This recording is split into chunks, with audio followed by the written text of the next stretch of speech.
What's going on, people, and welcome to a brand new episode of Too Many Games and Not Enough Time, where I get to speak to incredible gamers across the globe. Now, I am super gassed with my guest today. I'm not even gonna lie, but before I introduce him, I have to once again give a huge shout out to Andy, who won our 2K subs competition. Yes, he got kitted out.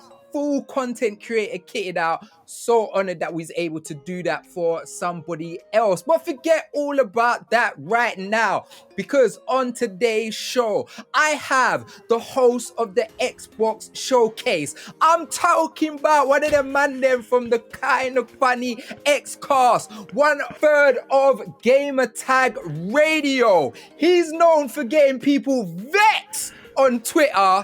We are talking Parris the Chair Lilly. Welcome to Too Many Games, my G.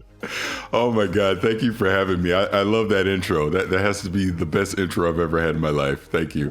Well, I take that as an honor. So firstly, thank you for waking up hella early. I can see that you're still tired. It's super early over there. I'm loud and I'm shouting in your ears, but that's the vibe today, all right? No, this is good. Yeah, I'm normally up early anyways, so it's all good with that. I got up just a little earlier than I normally do, but this is good. I'm glad that we're having this chance to talk. Yeah, I'm super excited. So we're gonna get straight into it. Now, one of the things that's super interesting to me is you've been in the industry for a long time. You've done some incredible things with Gamer Tag Radio. And I know a lot of people have probably only come across you recently with like all your experts on Twitter. And obviously you doing stuff with Kind of Funny and that. But one of the things that blew my mind was seeing you host the Xbox Showcase. Now, the reason why I started in gaming is I'm a black man, as you can see. It's clearly stated on my face, and I was just fed up of watching these big programs. I love the IGNs, like I love all of those high-end format shows, but no one looking like me and no one sounding like me. So seeing you on that showcase was such a special moment for me. But I want to know, how did it feel when you got that first call or that confirmation email, knowing that not only being an Xbox fan, that you're gonna actually do this for not just yourself, for all of us?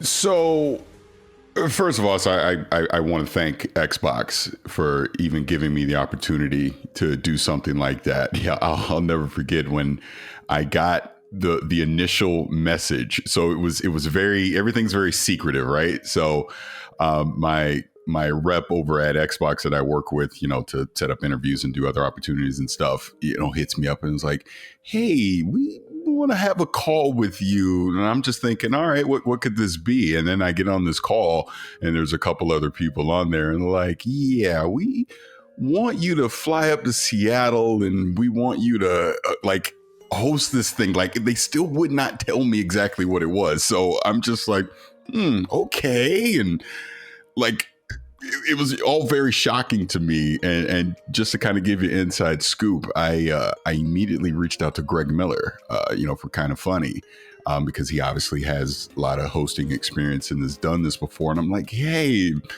Microsoft wants me to fly to Seattle for a week and host something for them, but they won't tell me exactly what it is. Any advice you can give me? And he gave me a lot of advice. It actually was not until I was in Seattle, I was there on set in a room with all these producers, that I knew exactly what I was doing, that I was going to be hosting the showcase, just me. Here's a script. Let's review it. Let's read it through and the whole thing. So it was like, in that actual moment, it was like, oh my God, am I really doing this? I have no experience doing this. Can I do this? I hope I don't screw this up.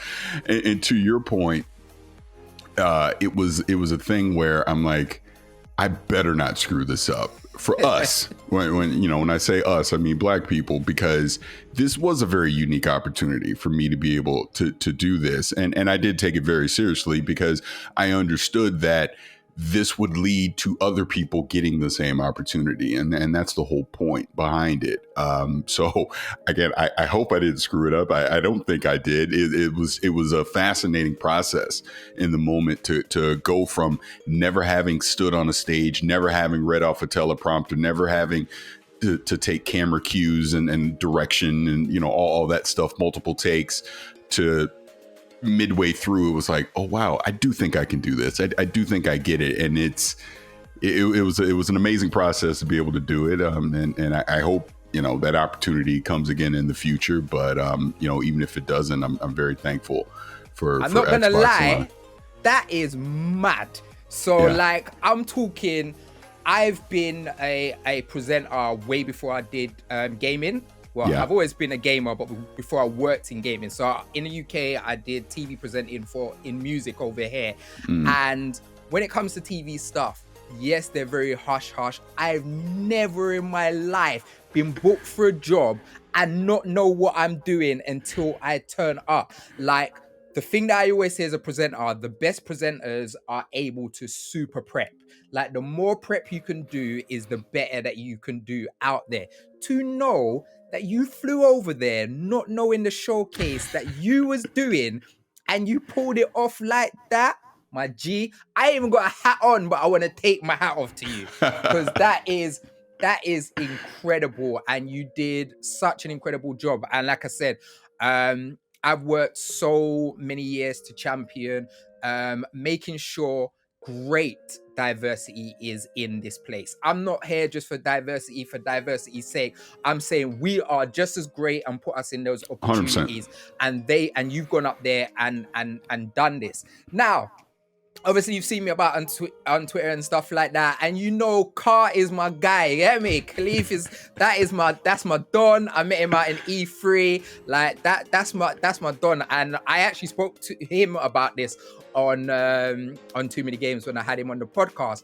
And one of the things which is crazy, so for people who don't know who you are and been sleeping under a rock, you and Khalif Adams, you always have a back and forth on Twitter about both of you cussing each other, saying that you can't cook.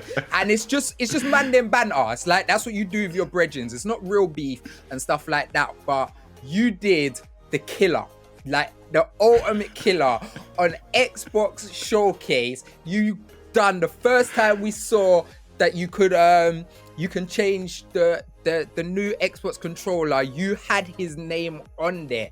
But what's mad is, not only did you get at his neck in a way that he can't even get back, but you put your brother on to thousands of people who may never have known who he is.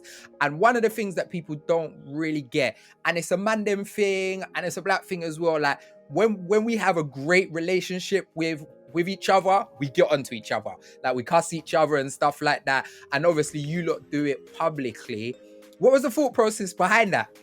So yeah, it's funny because obviously we have this fake beef that we do online, and I think it's been like 3 years we've been doing this at this point.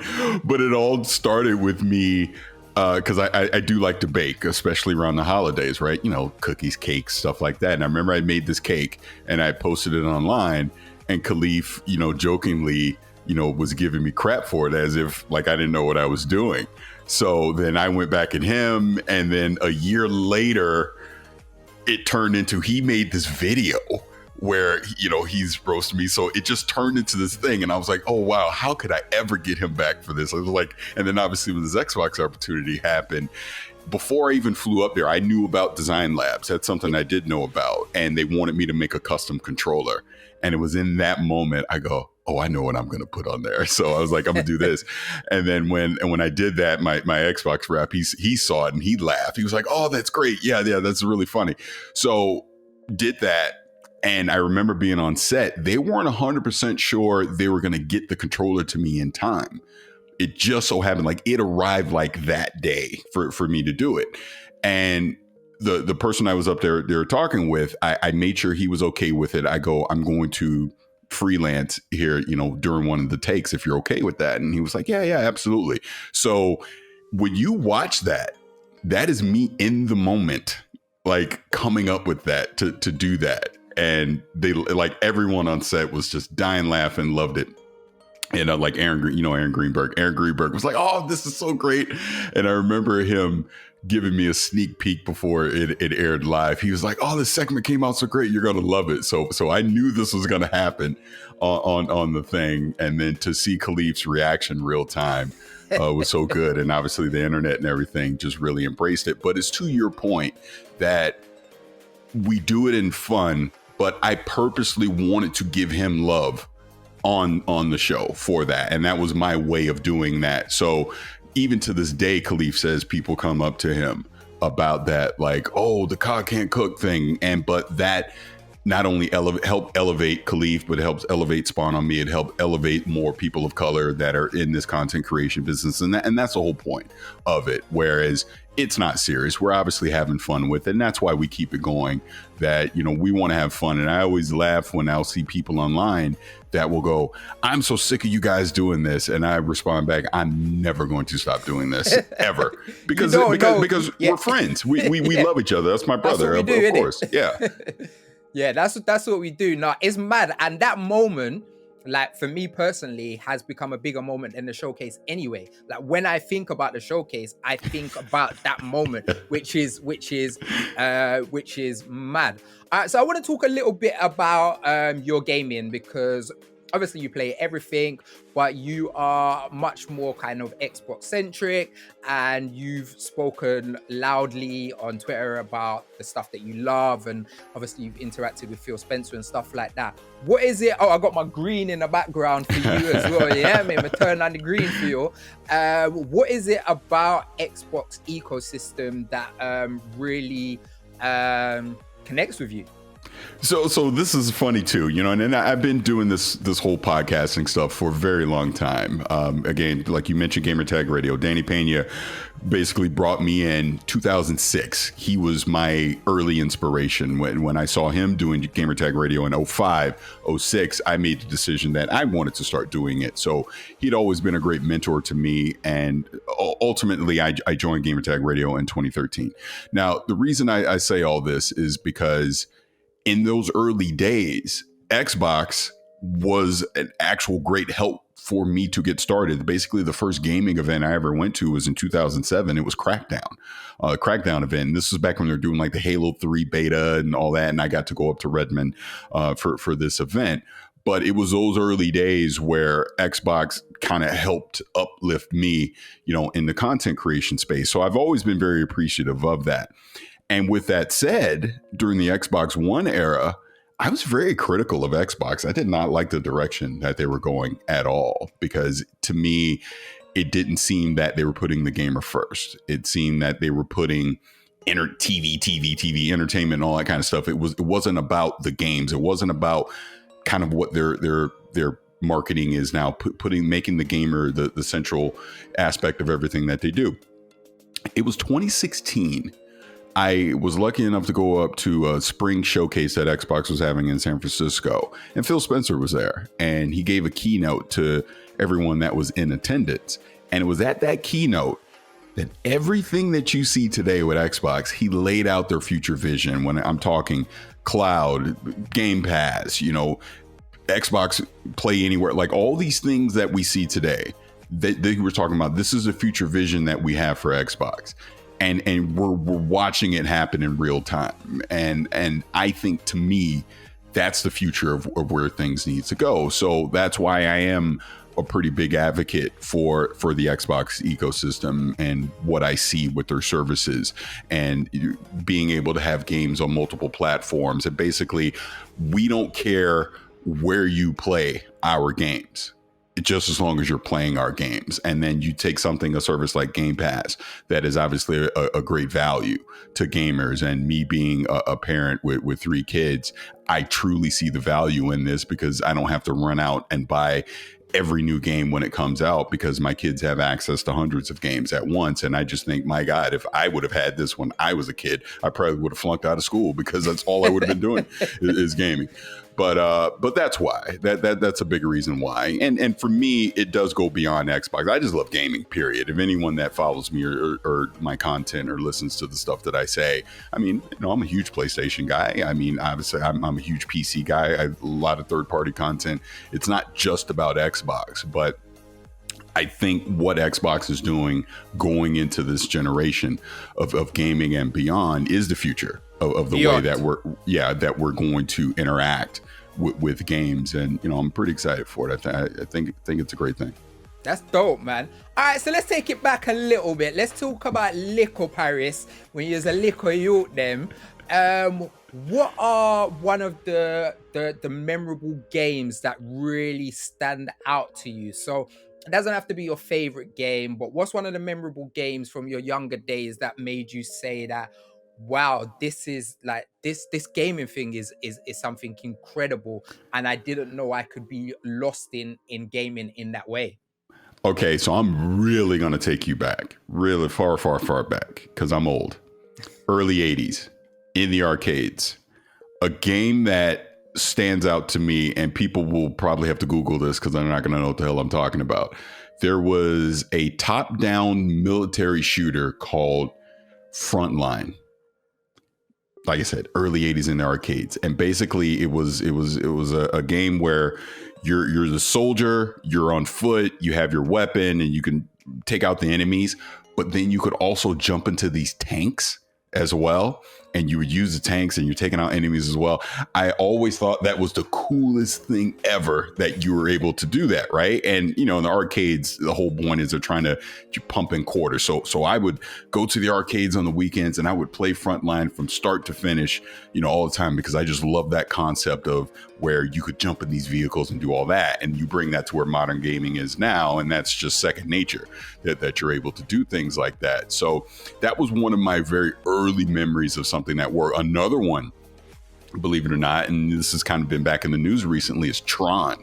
I used to be in the arcades playing Tron all the time. You get on the light cycle bikes and do all that stuff, and there would be these different levels, and there was like it was diverse. You weren't doing the same thing every level. There was different scenarios that you would go in when you were playing Tron, and was obviously trying to emulate, the movie. So that was another thing that I truly loved. Another one, again, I'm sticking with the arcades, is Teenage Mutant Ninja Turtles. That was the first 4-player, we're all together co-op experience that I remember having, and man, I would just play it all day. We just loved it so much. And again, I keep saying the arcades. Another one from the arcades, but this actually then goes into the consoles, is I remember the original Street Fighter, not Street Fighter 2, but the first Street Fighter. There was Street Fighter arcade game in like one of the local convenience stores near my high school. And my friends and I, during lunch, we would leave school, go up to this convenience store, and we would play Street Fighter during our lunchtime, and maybe a little after our lunchtime too. But that's another memory I have. But then when you take it to consoles, I've always said, for me and for people, if they've ever watched the movie Christmas Story, I always say my Red Ryder BB gun moment was Christmas 1985. My mother, unprompted, I wasn't asking for this, I had no clue she was getting this for me. She got me the NES. And she got me the deluxe set, because it came with Rob the Robot. So I had Rob the Robot, Gyromite, and Duck Hunt. And it was just the greatest thing ever to get dope. That NES. And then that led me into getting Super Mario Brothers, and then on and on and on. But when I go back to those early days, I'll tell you, there's 2 games that stand out for me that to me are just 2 of the greatest games ever. First one is Mega Man 2, not the first one, the second one, Mega Man 2. I actually beat Mega Man 2 before I beat the original Mega Man. I just love that concept of you could attack any of the bosses in the order that you wanted to, and then you would gain their power, and you would use that to go after the other bosses in their worlds. I always love that. And then the other one for me is Super Mario Brothers 3.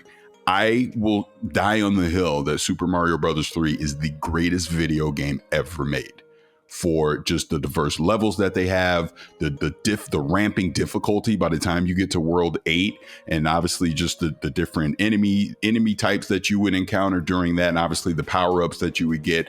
I thought that was just a perfect culmination of Mario games. And to me, it still stands out to this day that if you jump in and play that Mario 3 today, the way that it was back in 1990, still holds up as a fantastic game for just, like I said, the level design and diversity.